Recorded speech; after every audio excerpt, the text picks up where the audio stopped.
Amém? Sejam todos bem-vindos ao nosso curso Vida Cristã. E hoje a gente vai iniciar um novo módulo. Terminamos um módulo de declaração de fé e vamos começar o módulo relacionamentos. E a gente vai começar então, você que também está nos assistindo aí, que Deus abençoe a sua vida ricamente e que esse conteúdo possa te servir na sua vida cristã, na sua caminhada cristã.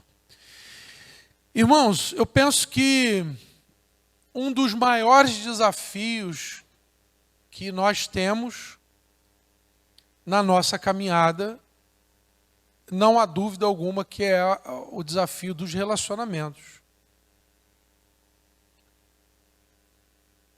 É bem provável que as grandes angústias, necessidades, problemas da cristandade, dificuldades, seja diretamente linkada a uma situação de relacionamento.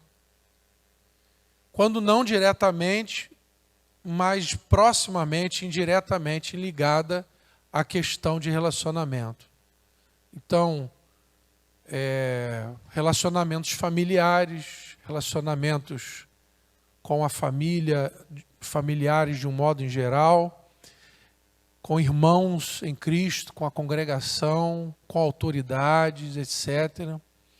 E abordar isso aí é algo muito importante, muito necessário para que nós possamos ter sucesso na nossa vida cristã. Eu diria também que no que se refere à questão pastoral, à questão de liderança, talvez a maior demanda dos pastores e dos líderes seja a administração de relacionamentos dentro das igrejas. É algo normalmente nevrálgico, problemático, né? É uma área sempre assim atingida, não é? A área de relacionamentos. E isso é muito importante, a gente ser orientado pela palavra de Deus, a gente saber como se portar, como se comportar, os princípios disso aí. Isso é muito útil na nossa vida cristã. Quanta gente hoje está afastada, na verdade, por problemas de relacionamento dentro das congregações cristãs. Quantos problemas dentro das congregações por problemas de relacionamentos entre membros, dentro das famílias, problemas conjugais, às vezes é um pastorado, um pastoreio que é interrompido, às vezes é um ministério que é atrapalhado por dificuldades em relacionamentos conjugais, por exemplo, problemas entre pais e filhos, tá certo? Situações que vão acontecendo no âmbito de relacionamentos. Então, eu acredito que vai ser um estudo bastante proveitoso, né, dessa área tão sensível e delicada, mas tão rica, tão valiosa, tão importante. Eu me lembro que algum tempo atrás, numa programação de domingo, a gente esteve falando aqui sobre a coisa principal na vida, segundo a palavra de Deus, o bem principal, antes de dinheiro, antes, inclusive, de saúde, aos olhos de Deus e da palavra de Deus, os relacionamentos são mais importantes. São mais importantes do que todas as demais coisas, não é? São estratégicos. E isso define muito quem nós somos, o estado em que nós nos encontramos, inclusive espiritualmente. Ou seja, os nossos relacionamentos, eles são termômetros, né? Parâmetros que indicam realmente como estão as coisas na nossa vida. E esse entendimento é muito importante. Eu creio que nós, como cristãos, às vezes negligenciamos muito isso. E vai ser bom a gente tratar sobre isso, tá bom? Então nós vamos começar, tá? Módulo 2 de relacionamentos. E o primeiro relacionamento que a gente vai tratar, ou os primeiros relacionamentos que nós vamos tratar, são aqueles que estão no âmbito familiar. Então, nesse início, nessa primeira aula, inclusive, nesta aula, nós vamos falar um pouquinho, introdutoriamente, sobre o relacionamento familiar. Amém, irmãos? Bem, e a pessoa que se converte, o cristão de uma maneira geral, todos nós, mas sobretudo aquela pessoa que está chegando ao Evangelho, é um questionamento muito claro, muito recorrente. Como é que deve ser uma família cristã? Qual é a cosmovisão? O que a Bíblia ensina? Quais são os parâmetros? Qual é a visão de família da Bíblia? Ou seja, qual é a visão de família que a igreja deve ter?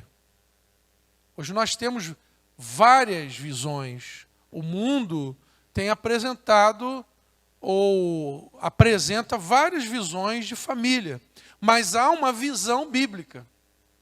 Isso é importante a gente dizer. Nós não estamos aqui dizendo que só existe uma visão de família, mas nós estamos dizendo que existe uma visão de família bíblica, que precisa ser atendida, precisa ser respeitada, que precisa ser adotada, não é? Quais os fundamentos principais que devem estruturar essa família? Quais os conceitos, não é? Em que se baseiam os relacionamentos familiares? Em que base deve estar um relacionamento conjugal? Qual deve ser o princípio de uma esposa?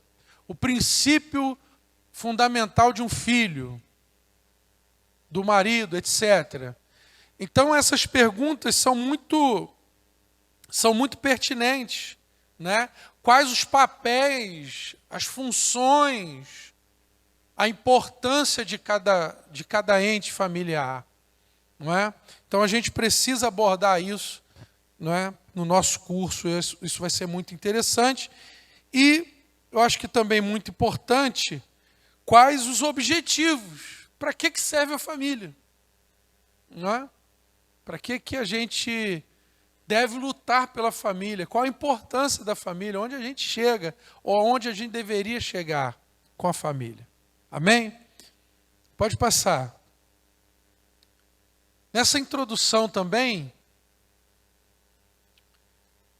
eu penso que a gente precisa destacar a família como um lugar especial. A gente poderia dizer e apontar cada um a importância da família para si, a importância da família para a igreja, para o reino, mas a gente colocou aí, destacou algumas coisas. Primeiro, é o lugar onde a gente passa a ter referência das coisas. Não é? Por exemplo, a referência de Deus, da divindade, de autoridade, isso tudo começa dentro da casa, dentro do lar, dentro da família. E dentro do ponto de vista e da cosmovisão bíblica, a família ela é sagrada por conta disso. Ela tem uma função sacerdotal de produzir, de imprimir determinados valores que são eternos e que são divinos, que são sagrados, que são de Deus, dentro daquela linha ou dentro daquela cosmovisão prescrita pelo Senhor. Então, nós aguardamos, nós esperamos que uma família que está dentro da cosmovisão bíblica, ela vai também frutificar e produzir aquilo que é projeto de Deus para a humanidade. E nós entendemos o contrário, que aquela família que não está dentro dessa cosmovisão, ela não vai conseguir produzir essa referência que é a vontade de Deus para a família. Então, a família é um lugar de referência. Eu sei que fica uma frase bastante de efeito, né? Mas eu creio que é útil para ilustrar que se nós tivermos, segundo a Bíblia, pais que procurem ter a justiça, o caráter de Deus Pai, mães com a doçura, com a ação, com a intercessão, com o cuidado, com o acompanhamento que o Espírito Santo tem, nós vamos produzir filhos como Jesus. E esse é o objetivo do lar, é a gente reproduzir dentro da nossa casa o projeto celestial, o projeto divino, e a gente trazer para a terra, trazer na terra uma multiplicação de seres mais parecidos com Jesus, conforme a imagem e semelhança do Senhor. Então, um lugar de referência deveria ser, mas de uma forma ou de outra acaba sendo, porque até aquele irmão que não tem, ou aquela pessoa que não tem um pai segundo Deus Pai, ele vai lidar com o complementar disso, ou com o que falta disso. Então, através daquilo que é antagônico a Deus, ele também vai ter uma referência, mesmo que negativa. Para perceber? Mesmo assim, a família vai ter um papel de imprimir certas situações naquele indivíduo que, nas mãos de Deus, muito importante, ser-lhe-ão úteis para o seu desenvolvimento. Então, isso gera treinamento. Então, a sua família é um lugar de treinamento. Nós somos treinados dentro do nosso lar, pelos pais que nós temos, pelas mães, pelos irmãos, isso na nossa família primordial. E, posteriormente, também somos tratados, treinados, somos lapidados por Deus, também através da nossa família, que nós chamamos, eu costumo chamar, de família principal, que é o seu cônjuge e os seus filhos. Então, de alguma maneira, na nossa família primordial, pais e irmãos, nós somos ali forjados, e na nossa família principal, nós somos também lapidados, nós somos testados, nós somos provados. Então, a família é, como está aí, um laboratório divino. Não tem lugar, não tem seminário, é um seminário de Deus, não tem lugar de maior revelação e tratamento do que o lar, do que a família, que é onde você mais é quem você é.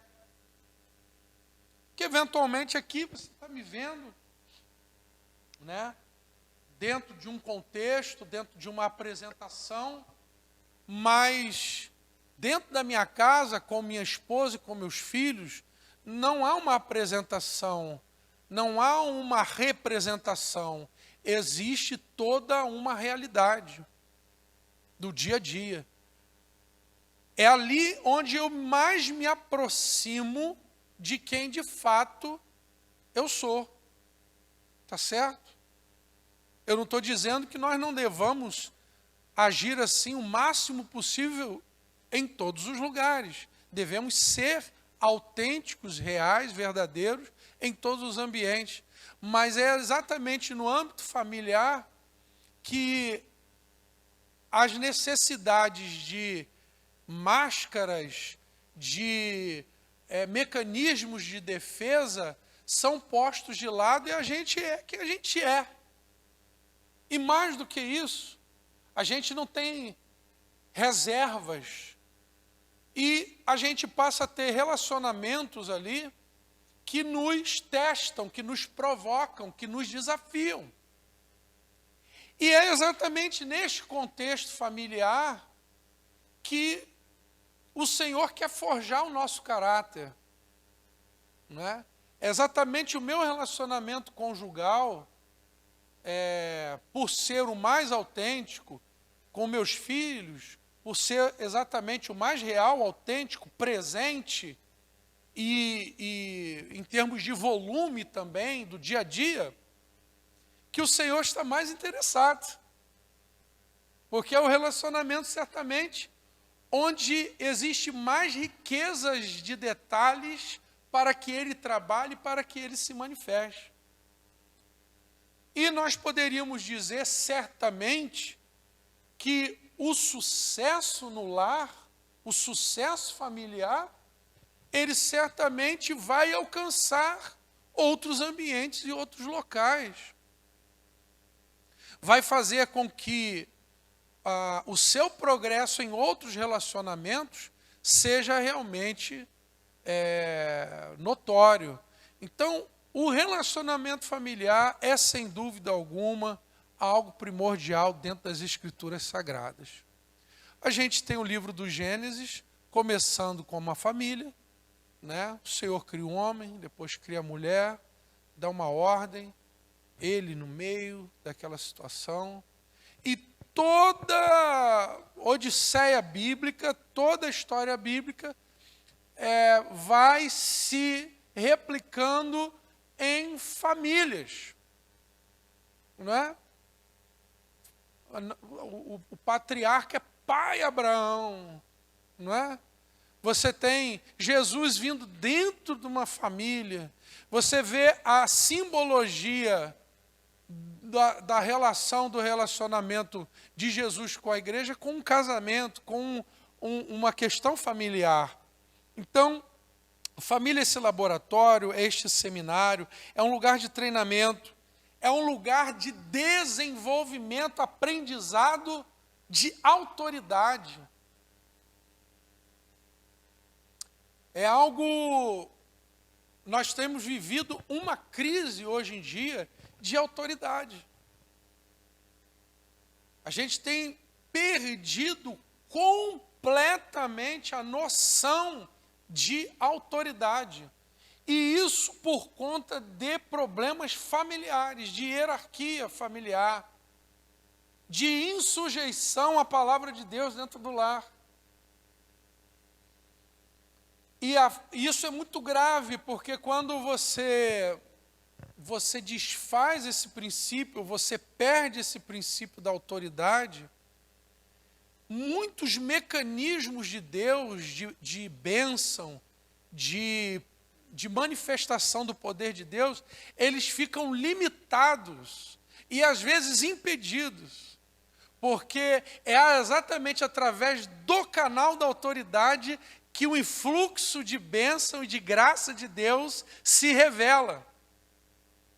Por exemplo, a gente vai ver lá em Pedro, na epístola do apóstolo, que por não haver concordância, não haver entendimento entre o casal, as orações podem ficar impedidas.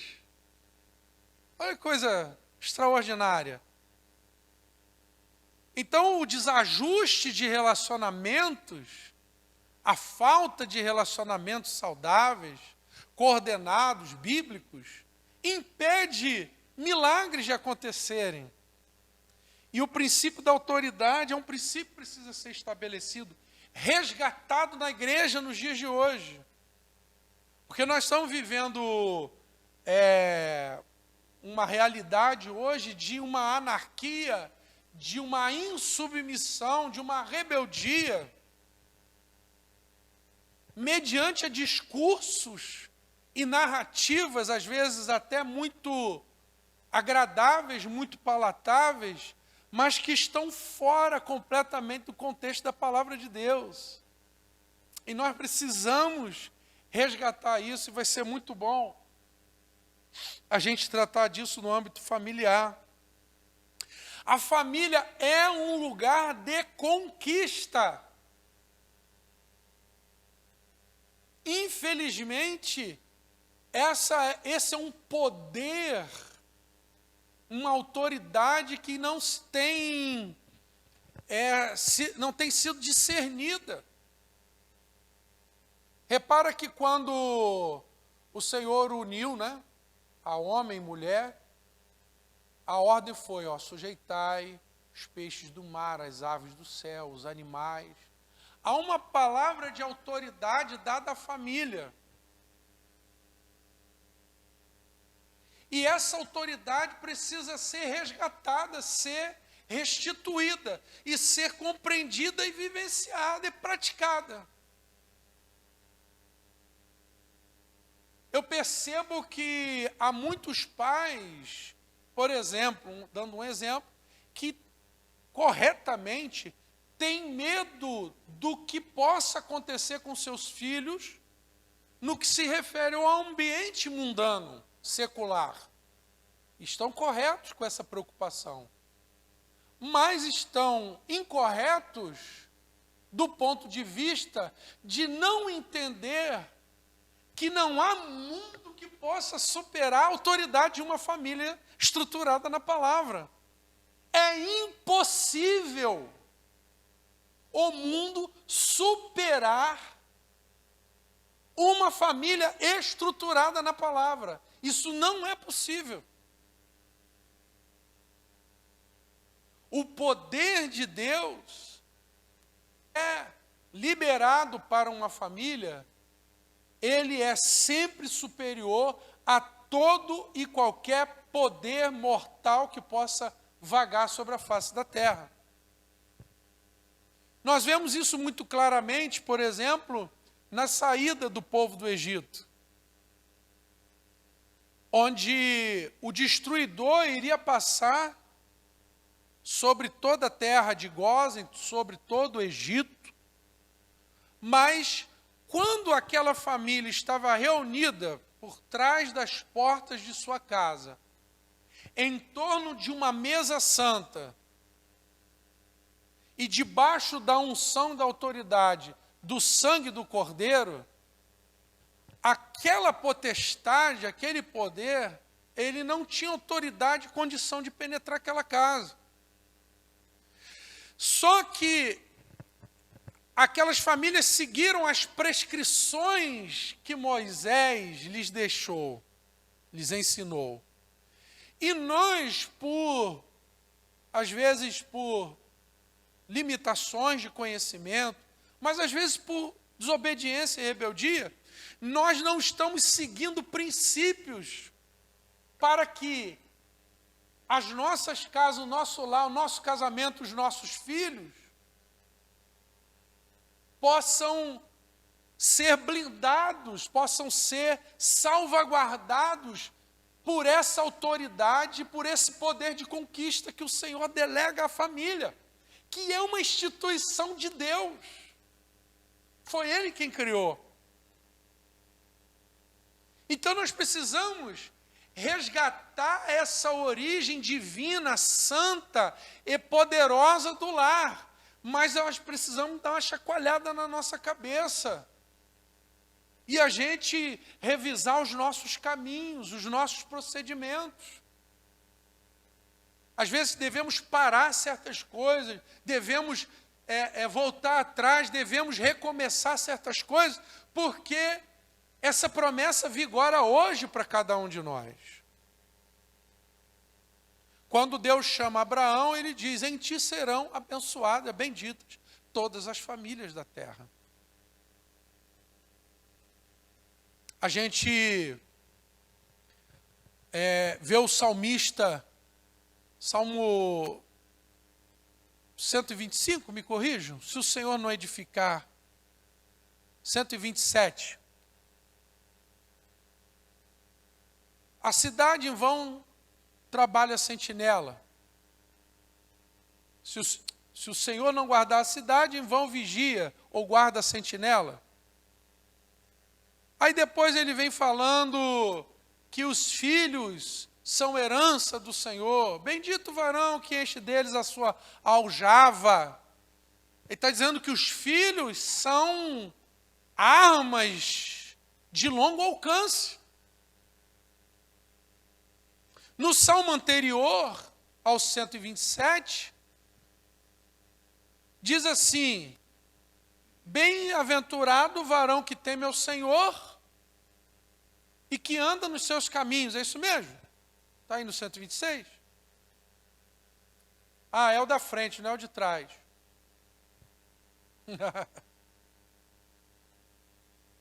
Aí ele começa dizendo assim: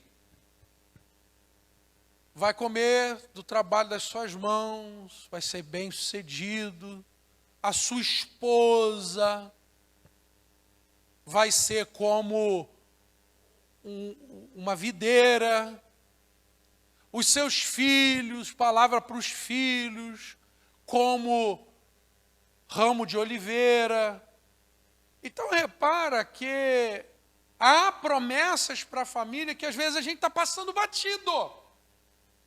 E se nós pararmos aqui, fizermos uma introspecção, olharmos para trás e para o presente tempo, talvez nós cheguemos à conclusão de que a família tem sido o maior desafio.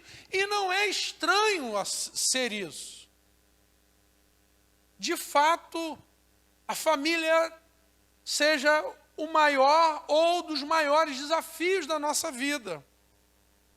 Mas estranho é que nós não venhamos a desfrutar desta autoridade e desta conquista que o Senhor tem para nós, para a nossa família.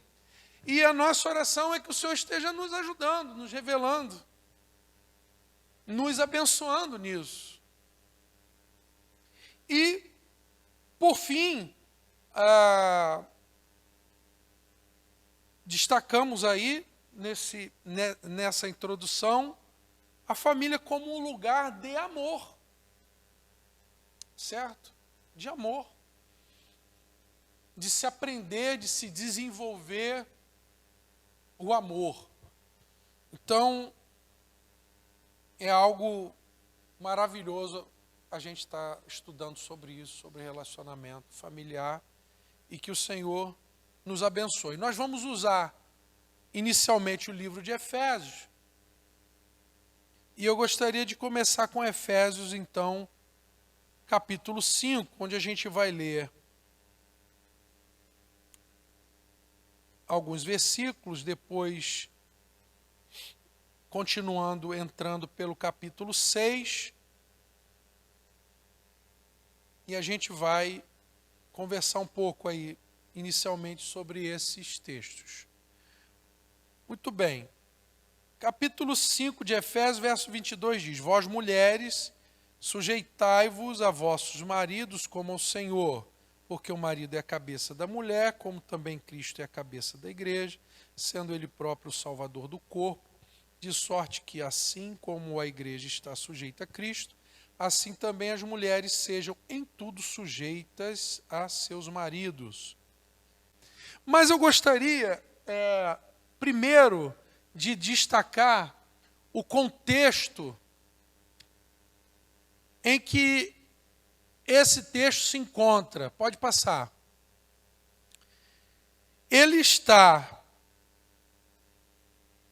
O apóstolo Paulo está falando, a partir do verso 22, sobre família. Ele entra no assunto, mas ele começa o capítulo 5, verso de número 1, repare: sede, pois, imitadores de Deus como filhos amados, andai em amor, como também Cristo nos amou e se entregou a si mesmo por nós em oferta e sacrifício a Deus em cheiro suave.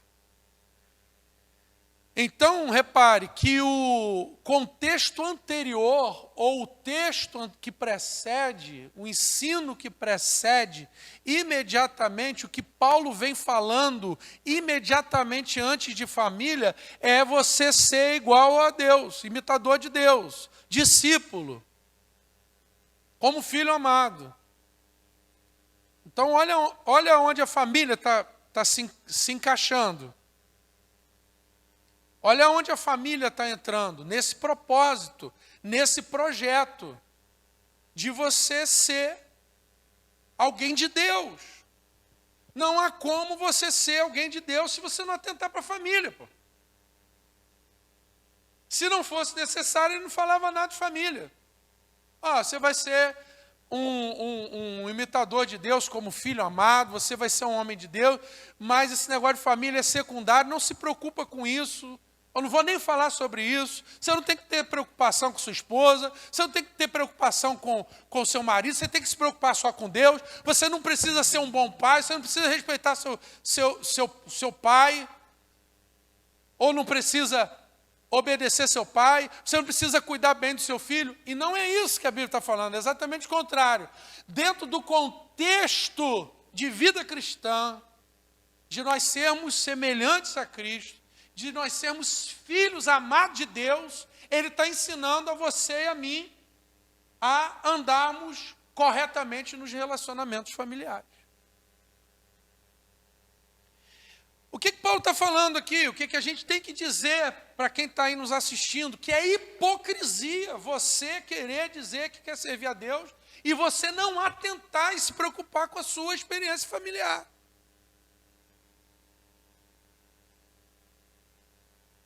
E nós temos andado numa carruagem de ilusão tão desgraçada que às vezes nós estamos fazendo da vida religiosa exatamente uma fuga e uma maquiagem para aquilo que está acontecendo dentro da nossa casa. E não é esse o objetivo do Evangelho. É exatamente o contrário. É o Evangelho penetrar dentro do nosso lar, dentro das nossas mazelas, dos nossos problemas, dificuldades N mil, pavorosas às vezes que se encontram as nossas vidas, mas para que o Senhor se revele ali dentro da nossa casa. Para que a gente seja crente, filho de Deus amado dentro da nossa casa. Para com a esposa, seja homem de Deus com a esposa, seja mulher de Deus com o marido. Seja homem de Deus com o filho, com a filha. Seja gente de Deus com os pais. Porque se isso não for preconizado dentro de casa, onde nós já antes falamos que é a base, que é onde eu me dispo de reservas e de artifícios, tudo mais vai ser fake, vai ser incerto, não vai ser firme. Então nós estamos sendo desafiados a revisar. Esses dias veio uma pergunta para mim, né? O que você recomendaria para os pastores? Né? Recomendaria para os pastores. Eu falei com muito carinho, assim, mas falei, olha, eu quero recomendar ali naquela conversa, é óbvio, né? Hoje eu estou reproduzindo isso, mas eu quero recomendar a possibilidade da maioria dos pastores hoje, a melhor coisa que você possa fazer é fechar a sua igreja e volta para dentro da sua casa e cuida da sua família. Você vai fazer um grande serviço para o Evangelho, você vai fazer um grande serviço para Jesus. E a partir disso você restaura a sua caminhada cristã na comunidade. Porque o princípio é esse. O próprio princípio pastoral que o apóstolo Paulo deixa para Timóteo e para Tito também, é que não faz sentido você governar a igreja de Deus se você não estiver com a sua casa em governança divina. E é dentro de casa que ocorre esse trabalho, esse aprendizado, é dentro de casa que ocorre esse treinamento, e é dentro de casa que o Espírito Santo quer revelar o poder dele. E é dentro de casa que os desafios vêm para que nós vençamos, a fim de que a obra do ministério seja eficaz. Mas isso não serve só para quem vai ser pastor. Isso serve para todos nós, para cada um cristão. Deus quer tratar a sua casa, a sua família, os seus relacionamentos. E Ele é poderoso para fazer. Mas se você não acredita que Ele é poderoso para fazer isso, você acredita então em quê? Você vai acreditar em mais o quê? E nós precisamos ouvir a voz de Deus dentro da nossa casa. A nossa casa precisa ser casa de oração. A nossa casa precisa ser casa do Evangelho. A nossa casa precisa ser casa de palavra. A nossa casa tem que ser casa de virtude.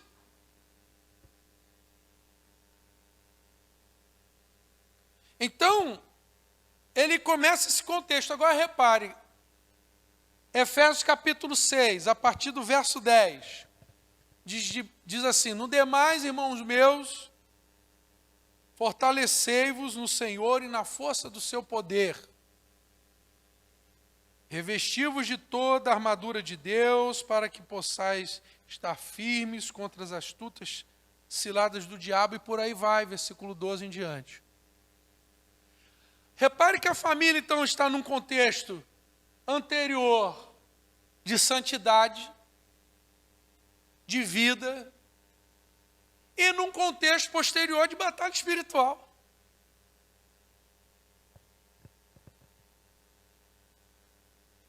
Tá certo?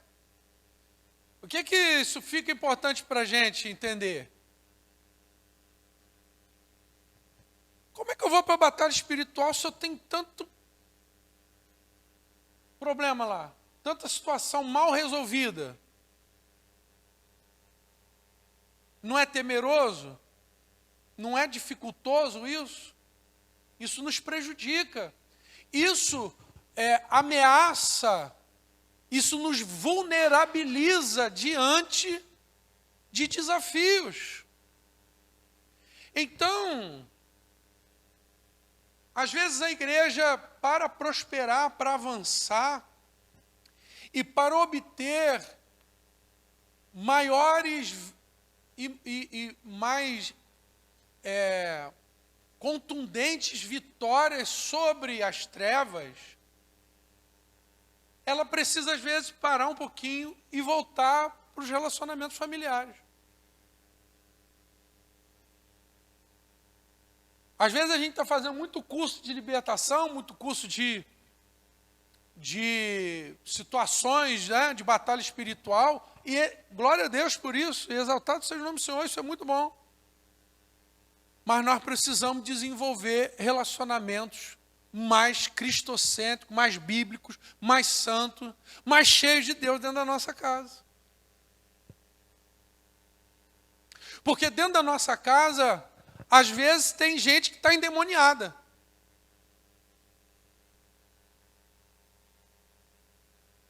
E às vezes eu estou querendo expulsar demônio aqui, ó, na igreja, estou expulsando demônio aqui, mas às vezes eu tenho um ente querido e eu não está passando batido.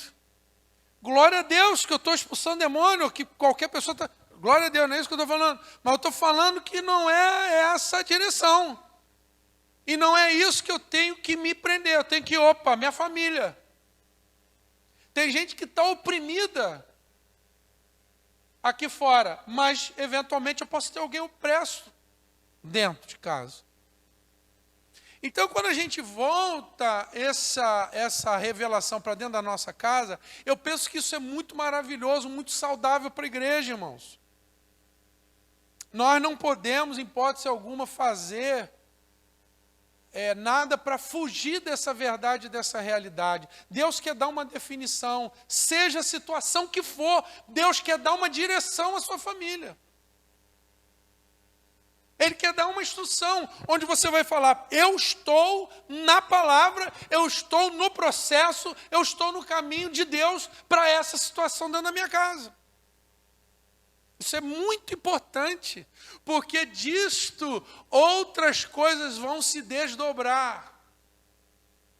Outros resultados serão alcançados a partir desse grande resultado, dessa vitória familiar. Então, você tem aqui no contexto de Efésios, a família no meio de um convite, uma ordem, sede, pois, imitadores de Deus. Então, aquilo que nós falamos anteriormente, a família como um laboratório, como uma placa ali de teste, onde o nosso caráter precisa ser desenvolvido, onde a oração tem que reinar, onde o joelho tem que ser usado, para que a nossa vida possa ser imitadora de Deus. E às vezes não é, irmãos, vamos falar sério. Cada um sabe da sua vida dentro de casa. Mas é lá que Deus vai nos provando. É aquele ditado que a gente usa muito dentro de casa, né? Que, como é que é? O costume da mesa, como é que é? Costume de casa vai à praça. Não é assim? E é uma grande verdade. É em casa que a gente aprende a política, a habilidade de conversar, de tratar, de negociar, de se relacionar. Tem gente que dentro de casa é só grito, tem gente que dentro de casa é só palavra inadequada, tem gente que dentro de casa não tem sentimento, tem gente que dentro de casa não é nada. Então, tudo que é feito fora é sempre medíocre, é sempre fake, é sempre algo que não tem duração. Não engana ninguém. Os outros até vai ali dizendo, tal, vai passando, mas não é real, não é verdade e não gera fruto. E Deus quer acabar com isso, quer nos libertar, quer nos tratar. E a gente vai sendo tratado, vai sendo trabalhado. Glória a Deus por isso. Então, é o laboratório. Muito bem. A gente, para encerrar, a Bíblia vem apresentando uma ordem das coisas e uma palavra que você deve anotar aí no seu estudo familiar, chamado hierarquia. Repare que, depois nós veremos, que a ordem é a mesma que ele fala aos Efésios, depois aos Colossenses, também Pedro fala nessa mesma disposição. Ele coloca a ordem nas coisas. Primeiro ele trata marido e mulher. Casamento. Casal. Ele não trata pai e filho, filho e pai. Até porque, se não tem casal tratado, você quer tratar filho como? Faz sentido. Se eu não sou educado, eu vou pedir educação no filho? Se eu não sou feliz, eu quero felicidade de um filho? Não faz sentido. Se eu não desenvolvi, como é que o meu filho vai desenvolver? Eu não estou dizendo que todos nós vamos conseguir desenvolver tudo, isso não é possível. Mas minimamente nós devemos lutar por isso. E nós devemos lutar de acordo com as demandas que nós encontramos dentro da nossa casa.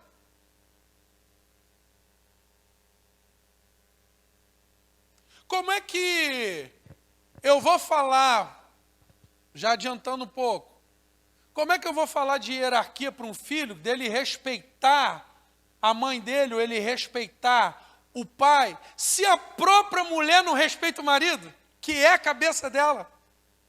Não faz sentido. Então a Bíblia ela começa botando as coisas no seu devido lugar, com ordem. Primeira coisa, tem que tratar casal. Tem problema com o filho? Primeira coisa que você tem que investigar, casal. Casal. E a gente tem que quebrar um pouco os paradigmas. A gente tem que quebrar um pouco essas coisas da gente ficar muito sentido, bobagem, nada disso. Nós estamos aqui para ser tratado por Deus, irmão. Estamos aqui para ser quebrantado, quebrado e feito novo. Porque nós queremos a glória de Deus e nós queremos o bem, o sucesso do casal, o sucesso da família. Então, via de regra, Filho é produto de casamento. E muitas vezes a solução e o milagre de um filho passa pelo milagre conjugal primeiro. Então a primeira coisa, o apóstolo Paulo não começa falando, vamos ver logo os filhos, que filho é um tesouro da... Não. Casamento. Primeiro, como é que está? Como é que está o comportamento do marido, da mulher? E nós vamos começar por aí. Então ele começa falando primeiro marido e mulher, depois pais e filhos. E fica aqui registrado que uma coisa é casal, outra coisa é família. E já fica-se registrado também que a visão, a cosmovisão, o modelo bíblico é marido, mulher e filhos. Mas eu acredito também no modelo que tem 2 papais e um filho. Nós acreditamos no modelo que tem 2 mamães e um filho. Cara, você pode acreditar no que você quiser, você tem todo o direito. Mas a visão, o modelo bíblico cristão, nós estamos falando de vida cristã, é marido, mulher e filhos, e prole. Marido e mulher, casal. Marido e mulher e filhos é família. E aí já fica a dica aí para quem é casal que não quer ter filho. Vocês são casal, mas vocês não são família. Porque também está na moda, né? Quer casar, mas não quer ter filho. Não é bom. Não é bom. Casal é uma coisa, é uma bênção. Uma família tem que ter filho. Senão não é família. Segundo a Bíblia. Ele apresenta o casal primeiro, que é a célula geradora. Que é o que potencializa, que capacita o surgimento do lar, da família. Então, o que capacita o surgimento do lar é o marido e uma esposa. Uma mulher e um homem desposados que se amam, que se comprometem com a intenção de se transformar e se tornarem uma só carne. Prova disso que o fruto dessa união é um ser que é basicamente 50% do DNA de um, 50% do DNA do outro. O filho não é mais da mulher, nem mais do marido. Não é mais de um, não é mais do outro. É dos dois, é uma só carne. Ali, provando que vocês são uma só carne, está aqui o fruto de vocês. Tá? Depois nós vamos falar sobre isso. Só que quando ele fala entre marido, quando ele está falando de casal, marido e mulher, ele não começa pelo marido, começa pela mulher. Sempre. E quando ele fala de pais e filhos, ele não começa pelos pais, ele começa pelos filhos e depois pelos pais. Já reparou isso? Já deve ter reparado. Então, por que ele começa assim? Porque ele está estabelecendo uma questão de hierarquia. Você vai perceber que ele quer deixar absolutamente claro, cristalino, que há uma organização hierárquica. Assim como o pai hierarquicamente está acima do filho, hierarquicamente o homem está acima da mulher. Não está dizendo que o filho é pior ou melhor do que o pai, porque às vezes o filho é mais bom caráter que o pai, é mais inteligente que o pai, é mais trabalhador do que o pai, é mais honesto do que o pai. Não está falando isso. Está falando de questão de autoridade concedida pela palavra, por Deus. Não está dizendo que o homem é mais inteligente que a mulher. Não está dizendo que o homem é mais trabalhador que a mulher, mais capaz do que a mulher. Não, está dizendo que dentro de uma coordenação bíblica cristã, divina, há uma hierarquia determinada por Deus. E assim como, preste bastante atenção, se um filho não entende essa hierarquia, é um inferno. Se a mulher também não entende, também é outro. Então, eu quero encerrar essa primeira aula introdutória, então relembrando o que família é, onde família está dentro do contexto bíblico e qual é a ordem das coisas e para onde nós temos que caminhar. E assim a gente vai para a nossa segunda aula, onde a gente vai começar com quem Paulo começa, com as mulheres. Tá certo? Então, até a segunda aula, se Deus quiser, daqui a pouquinho a gente está voltando.